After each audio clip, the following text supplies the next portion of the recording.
This might be the final nail in the coffin for Drake. We're not talking about another diss track or a petty feud. This is something way darker. The kind of behind-the-scenes manipulation that could shake the foundations of hip-hop. And the most insane part? This comes straight from the camp of none other than Pusha T. If you're pro-hip-hop, you need to hear what Drake's been doing behind closed doors, because it's downright disturbing. Before we dive in, hit that like and subscribe. The truth needs to spread.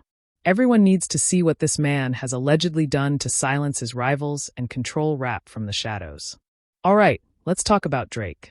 The same guy who spent the last few months playing victim and pretending to be the underdog in this Kendrick Lamar battle. But what's coming to light now might be his dirtiest move yet. According to brand new revelations from Pusha T's team, especially his manager Steven Victor, Drake hasn't just been sneak dissing. He's allegedly been pulling strings at the highest levels of the music industry to bury Pusha's career behind the scenes. This isn't rap beef. This is sabotage. Now here's where it gets wild.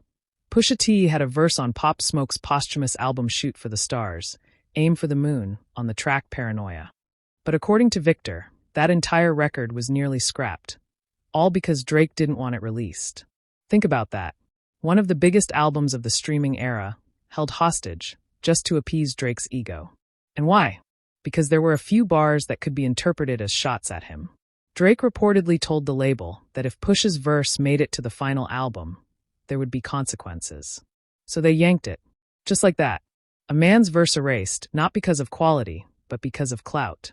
And yet, this is the same guy who went on Churchill Downs with Jack Harlow and Meltdown with Travis Scott, firing off diss after diss at Push and Pharrell, knowing full well they couldn't clap back.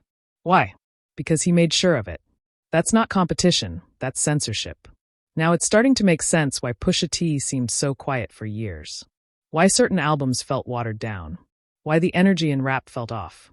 It wasn't just timing. It wasn't just trends. It was manipulation. Straight up. Let's not forget, this wasn't a one-time thing.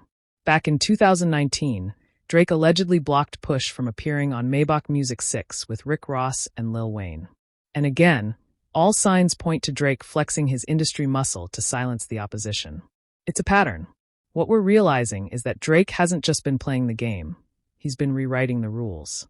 While he throws subliminals left and right, everyone else is forced into silence. And it's not just Push. Who knows how many other voices have been muted? How many verses shelved? How many projects derailed? Now fast forward to Kendrick Lamar. The reason this battle is so explosive right now is because Kendrick didn't get blocked. Labels didn't step in. And suddenly, Drake wasn't protected.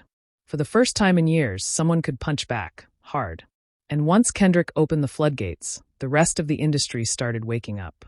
That's why everyone else is coming out the woodwork now.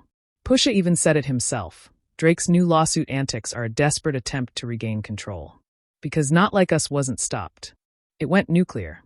And Drake, he had no answer. No shield. No gatekeepers. This isn't just about one man's ego. This is about the integrity of hip-hop. When one artist can dictate who gets heard and who gets silenced, what does that say about the genre? Drake wasn't just trying to win a beef.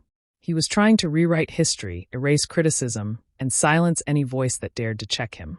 And now that Pusha T reportedly had to pay millions to get out of this toxic system, it really makes you wonder, how many classic albums never saw the light of day because Drake didn't like a verse? So yeah, now it all adds up. The industry felt stale. The beefs felt one-sided. The albums felt too safe. Drake wasn't just winning. He was controlling the entire game. But now, the truth is out. And if you're for the culture, if you care about hip-hop, then it's time to take a hard look at how deep this censorship really runs, and who's really been behind it. Leave a like, hit subscribe, and tell me in the comments, is Drake hip-hop's biggest villain or just the most insecure superstar we've ever seen?